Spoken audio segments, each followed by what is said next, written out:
Non teaching association ఆఫీస్కి చేసినటువంటి teaching, non teaching విద్యార్థి మిత్రులందరికీ పేరు పేరున నా యొక్క ధన్యవాదాలు తెలియజేస్తున్నాం ఫ్రెండ్స్.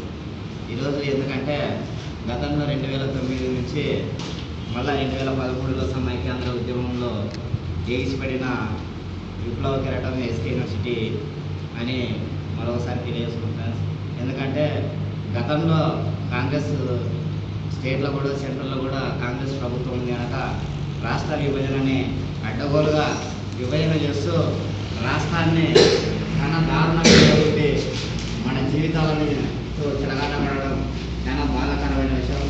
ఇప్పటికైనా అప్పుడు రాజ్యసభలో ఉన్నటువంటి కాంగ్రెస్ కానీ బీజేపీ కానీ కాంగ్రెస్ పార్టీ 5 సంవత్సరాలు ప్రత్యేక ఆంధ్రప్రదేశ్ కల్పిస్తామని అక్కడ రాజ్యసభలో ప్రకటన చేస్తే ఇదే వెంకయ్య నాయుడు ఆ రోజు ప్రతిపక్ష పార్టీగా ఉండి అక్కడ మెంబర్ అయి ఉండి 5 ఏళ్ళు కాదు 10 ఏళ్ళు మనకి ప్రత్యేక హోదా ఆంధ్రప్రదేశ్కి ఇవ్వాలని పట్టుబట్టి సాధించిన వెంకయ్య నాయుడు ఈరోజు సెంట్రల్లో వాళ్ళ గవర్నమెంట్ వచ్చింది.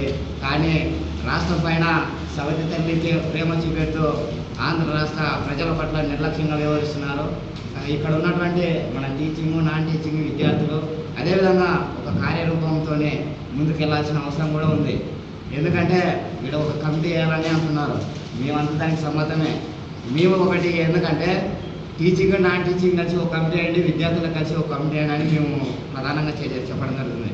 ఎందుకంటే విద్యార్థి ప్రతినిధులుగా మేము ఉండాల్సింది అవసరం ఉంది. ఎందుకంటే మేమంటే ఇక్కడ ఉన్నటువంటి విద్యార్థి సంఘాల నాయకులు కూడా ఉండాల్సింది అవసరం ఉంది. టీచింగ్, నాన్ టీచింగ్ మీరు కూడా మీ ప్రతినిధులు ఉండాలి. ఎందుకంటే ఎవరి బాధ్యత వాళ్ళు తీసుకొని ముందుకు నడిపించేది అవసరం ఉంటుంది.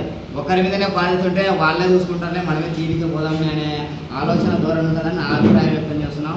కానీ మన మూమెంటు ఫస్ట్ వివిధ రూపాల్లో ఈరోజు ఒక ఫలానా డేట్లో ఫలానా ఉద్యమాలు చేయాలా, లేదంటే ఇక్కడ జిల్లా ఉన్నటువంటి ప్రతిపక్షం కానీ అధికార పక్షం కానీ ఎమ్మెల్యేలని, మినిస్టర్లని వినతి పత్రాలు ఇచ్చి రాష్ట్ర ప్రత్యేక హోదా కోసం మీరు కూడా కేంద్ర ప్రభుత్వంపై గళమిప్పండి, ఒత్తిడి తీసుకురండి అనే ఒక నిరసన భావంతోనే ఒక క్రమపద్ధతిలో తీసుకువెళ్తే ఉద్యమాన్ని మరింత చేరువ వస్తుంది.